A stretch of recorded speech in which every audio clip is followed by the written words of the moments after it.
मेरी बेटी रात को सोते हुए खुद को एक कमरे में कैद कर लेती और किसी को अंदर नहीं आने देती। अजीब अजीब बातें करती और कमरे से अजीब तरह की आवाजें आती। एक दिन इस बात का पता लगाने के लिए मैं उसके कमरे में छुप गई। एक ऐसी जगह थी जहाँ पर मेरी बेटी, जब उस जगह को मैंने देखा तो मेरी जान निकल गई। मैं अपनी बेटी को बहुत अच्छी तरह से जानती थी। वह मुझसे कभी कुछ नहीं छुपाती थी, पर आजकल उसकी हरकतें बहुत ही गंभीर हो गई थी। वह मुझसे कुछ छुपा रही थी, कुछ बहुत अजीब, कुछ ऐसा जिसके बारे में मैं बिल्कुल भी सोच नहीं सकती थी। और फिर एक दिन मुझे पता चल ही गया और वे सब जानकर मेरे कदमों तले से जमीन निकल गई। यह एक बहुत मोटिवेशनल कहानी है। इससे आपको बहुत कुछ सीखने को मिलेगा। मेरा नाम अंकिता है। मेरी दो बेटियां हैं, एक का नाम रूही और एक का नाम रीना है। मेरी दोनों बेटियां आपस में बहुत लड़ाई करती थे और हम पति पत्नी में भी कुछ खास ऐसी कोई मोहब्बत नहीं थी। आपस में हम दोनों मियाँ बीवी भी बहुत लड़ा करते थे। इस वजह से हमें अपने बच्चों की कोई फिक्र भी नहीं करते थे। जब मेरी माँ ने दूसरे से शादी कर ली और कभी इस घर में लौटकर दोबारा नहीं आई, और मेरे पापा भी अपने ही रंग गलियों में खो गए और उनको एक बहुत बड़ी लत लग गई, जो दिन रात नशे में डूब गए और एक दिन इस दुनिया को भी छोड़कर भगवान के प्यारे हो गए। भगवान की हम पर कृपा थी कि घर अपनी थी। उस वक्त मेरी बड़ी बहन रूही 17 साल की थी और मैं 11 साल की। उसने घर में ट्यूशन पढ़ाना शुरू किया और किसी तरह घर चलाने लगी। हमने अपने घर का एक हिस्सा किराए पर दे दिया। किराए पर एक बूढ़े अंकल आंटी रहते थे। उनकी कोई औलाद नहीं थी और हमें अपनी औलाद ही समझते थे, और उनके होने से हमें भी अकेलेपन का एहसास नहीं होता था। वह लोग बहुत अच्छे थे। वक्त गुजरने लगा। मेरी बहन अब 26 साल की और मैं 18 साल की हो गई। अब मैं कॉलेज में पढ़ती थी, मेरी बहन जॉब करती थी और हमारे हालत अच्छे हो गए थे। मेरी बहन एक बहुत ही हिम्मत वाली लड़की थी। उसने सब कुछ बहुत हिम्मत से संभाला था। एक दिन उसको सोशल मीडिया अकाउंट पर किसी लड़के ने मैसेज किया। एक हैंडसम मैन था। कोई भी लड़की उसकी नजरअंदाज नहीं कर सकती थी। वह मेरी बहन से अपनी मोहब्बत का इजहार करने लगा। कहने लगा कि उसको मेरी बहन से एक ही नजर में मोहब्बत हो गई। मेरी बहन भी आखिर इंसान थी, वह कब तक उसको नजरअंदाज करती। वह भी उससे बात करने लगी। वह दोनों में दोस्ती और फिर मोहब्बत हो गई। मुझे अपनी बहन पर शक हुआ, पर मुझे उम्मीद नहीं थी कि वह किसी के साथ ऐसे रिश्ते में हो सकती है। पर एक दिन मैंने उसको हंसते हुए किसी से बातें करते हुए सुन लिया। मैंने यही सोचा कि मेरी बहन ने सारी जिंदगी सिर्फ दूसरों के बारे में सोचा है। अगर उसको कोई ऐसा मिल गया है जो उसके लिए मोहब्बत करता है तो उसमें क्या बुराई है। वैसे भी मेरी बहन बहुत समझदार थी। उसे अच्छे और बुरे की पहचान थी। पर अफसोस उस बात का था कि बात सिर्फ मोहब्बत तक नहीं थी। मेरी बहन को मैं बहुत अच्छी तरह जानती थी। वह मुझसे कभी कुछ नहीं छुपाती थी, पर आजकल उसकी हरकतें बहुत माशूका सी हो गई थी। वह मुझसे कुछ छुपा रही थी, कुछ बहुत अजीब, कुछ ऐसा जिसके बारे में मैं बिल्कुल सोच भी नहीं सकती थी। वह रात को अपना फोन लिए एक अकेले कमरे में चली जाती और सारी सारी रात जागती रहती। वह कमरे को अंदर से लॉक कर लेती थी। अगर मैं कभी उसकी हाल चाल पूछने के खातिर उसको आवाज देती या गलती से दरवाजे पर मैं चली जाती तो वह मुझे बुरी तरह डांट कर वहाँ से भेज देती थी। उस तरह मेरी बहन ने मुझे कभी नहीं डांटा था। और फिर एक दिन मुझे पता चल ही गया और वह सब जानकर मेरे कदमों तले से जमीन निकल गई, क्योंकि यह खबर मुझे मेरी बहन के मौत के बाद मिली थी। उसने अपनी कलाई काट ली थी। हम काफी देर तक दरवाजा बजाते रहे, वह दरवाजा नहीं खोल रही थी। अंकल आंटी भी वहां आ गए। आखिरकार दरवाजा तोड़ना पड़ा। मेरी बहन की लाश बरामद हुई थी। वह दिन मेरी जिंदगी का सबसे बुरा दिन था। मैं सोच भी नहीं सकती थी कि मेरी इतनी हिम्मत वाली बहन, जिसने आज तक कभी हार नहीं मानी थी, ऐसा भी क्या हुआ कि मेरी बहादुर बहन ने खुदकुशी कर ली? आखिर क्यों? क्या उसको मौत जिंदगी से ज्यादा आसान लगी थी? मेरे पास यह जानने का कोई रास्ता भी नहीं था, पर शायद वह बहुत परेशान थी, किसी बहुत बड़ी परेशानी में थी। मुझे अपने सवालों के जवाब नहीं मिला। मेरा दुख मेरा गुस्सा बन गया। मैं सोचने लगी कि मेरी बहन भी मुझे मेरे माँ बाप की तरह छोड़कर चली गई। मैंने कॉलेज जाना छोड़ दिया। वही आंटी मेरे लिए खाना बनाकर रख जाती थी। मुझे समझाती थी कि अगर आज मेरी बहन जिंदा होती तो वह मुझे इस हाल में देखकर कितनी दुखी हुई होती। पर मुझे किसी की परवाह नहीं थी। मैंने अपनी चाल ढाल बिल्कुल बदल ली थी।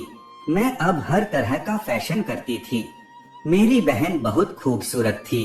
मैं उसके मुकाबले में इतनी खूबसूरत नहीं थी, पर मैंने खुद को हर तरह के फैशन से इतना सजा दिया था कि अब मैं बहुत ही खूबसूरत बन गई थी। मैंने अब देर तक घर से बाहर रहना और दोस्तों के साथ घूमना फिरना शुरू कर दिया।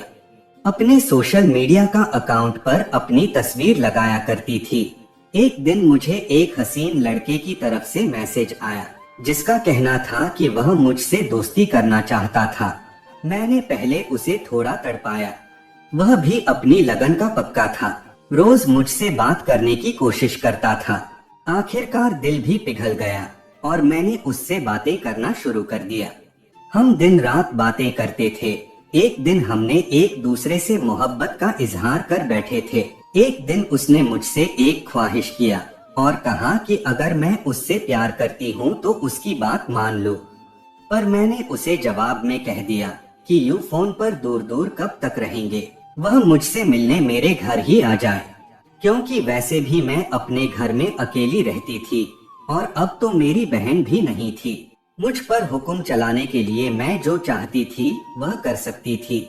वह दूसरे शहर में रहता था, पर एक हफ्ते के अंदर ही मुझसे मिलने आ गया। हम एक दूसरे से मिलकर बहुत खुश हुए और हमने खूब सारी बातें की, साथ बैठकर खाना खाया। उसका नाम प्रेम था। न जाने क्यों वह अचानक बेहोश हो गया था और जब कुछ देर बाद होश आया तो खुद को देखकर चिल्लाने लगा। वह इतनी बुरी तरह चिल्ला रहा था। मैं फौरन उस कमरे में आई जहां वह था और उससे पूछने लगी कि क्या हुआ, वह क्यों ऐसे चिल्ला रहा है। अरे क्या हुआ, तुम ठीक तो हो? क्या हो गया तुम्हें? मैंने तो फिक्रमंद होकर पूछा था, पर मुझे डरी हुई नजरों से देख रहा था। मैं अचानक हंसने लगी क्योंकि मैंने उसको बेहोशी की दवा खाने में मिला कर दी थी और जब वह बेहोश था मैंने उसको रस्सियों से बांध दिया था, क्योंकि यह कोई और नहीं वही लड़का था जिससे मेरी बहन रीना बातें किया करती थी। मेरा बदल जाना, फैशन करना और लड़कों से बातें करना सब मेरे प्लान का हिस्सा था, क्योंकि मैं उसको रंगे हाथों पकड़ना चाहती थी। जो उसने मेरी बहन के साथ किया था वह सब मुझे उसके फोन से पता चल गया था। उसने पहले मेरी बहन को अपनी मोहब्बत के जाल में फंसाया, फिर उसे भी वही ख्वाहिश किया जो मुझसे किया था। न जाने वह कैसे उसकी बातों में आ गई और वह काम करने को मान गई, जिसके बाद उसकी इज्जत उस आदमी के कदमों तले आ गई थी। उसने मेरी बहन की वीडियो कॉल की स्क्रीन रिकॉर्डिंग कर ली थी और वह उसको ब्लैकमेल कर रहा था। पैसों के लिए नहीं, बल्कि मेरी बहन से हर रात वही काम करवाया करता था जो उसने उसे अपने लिए करने को कहा था। उसकी एक गंदी पिक्चरों की वेबसाइट थी जिस पर यह ऑनलाइन ऐसी गंदी हरकतों का ऑडियो वीडियो वेबसाइट पर डालकर लाखों कमाता था। मेरी बहन को भी यही बोलकर ब्लैकमेल कर रहा था कि अगर वह उसके लिए काम नहीं करेगी तो यह उसकी वीडियो वायरल कर देगा। मेरी मासूम बहन बदनामी के डर से बदनामी के दलदल में ही धंसती चली गई। वह रात रात भर अकेले कमरे में बैठकर यही काम किया करती थी। एक दिन मेरी बहन को इस बुराई का एहसास हुआ और शर्मिंदगी में आकर उसने अपनी जान दे दी। और क्योंकि इसका शक्ल सूरत का अच्छा था, इसलिए लड़कियों को आसानी से अपने जाल में फंसा लेता था। पर अब यह खुद बुरी तरह फंस गया था। मुझे इससे अपनी बहन की मौत और उसका रुसवाई का बदला लेना था और मैं रहम करने के मूड में बिल्कुल भी नहीं थी। मैं उसके रूबरू बैठी और कहा कि मैंने तुम्हें जहर दिया है, ऐसा जहर जिसके बाद तुम 3 से 5 दिन के मेहमान हो। कोई डॉक्टर कोई दवाई नहीं बचा सकती सिवाय उसके। मेरे हाथ में एक इंजेक्शन था। वह बुरी तरह घबरा गया। मिन्नतें करने लगा, कहने लगा कि मैं उसे बचा लूं। ठीक है, मैं तुम्हें इंजेक्शन देती हूँ, उससे तुम्हारी जान बच जाएगी। पर उससे पहले तुम्हें अपनी व्यावसायिक और अपने मोबाइल में मौजूद सब लड़कियों की वीडियो को डिलीट करना होगा। उसका फोन मेरे हाथ में था। मुझे सिर्फ थोड़े पासवर्ड की जरूरत थी। वह मौत के डर से फौरन सब बताने लगा। मैंने सबसे पहले वेबसाइट खत्म की, फिर लड़कियों की वीडियोस। मैं हैरान थी कि उसने कितनी सारी लड़कियों को बेवकूफ बनाया था और यह उनकी इज्जतों के साथ खेल रहा था। जब सारा आईडी मुझे मालूम हो गया तो मैंने उसका फोन तोड़ दिया और जैसा कि मेरा वादा था, मैंने उसको दवाई वाला इंजेक्शन लगा दिया। अब उसकी जान में जान आई। मैं पुलिस को कॉल कर चुकी थी, वह लोग आ रहे थे। जब मैं अचानक हंसी तो उसके चेहरे का रंग अचानक उड़ गया। क्यों हंस रही हो? वह नफरत से बोला था।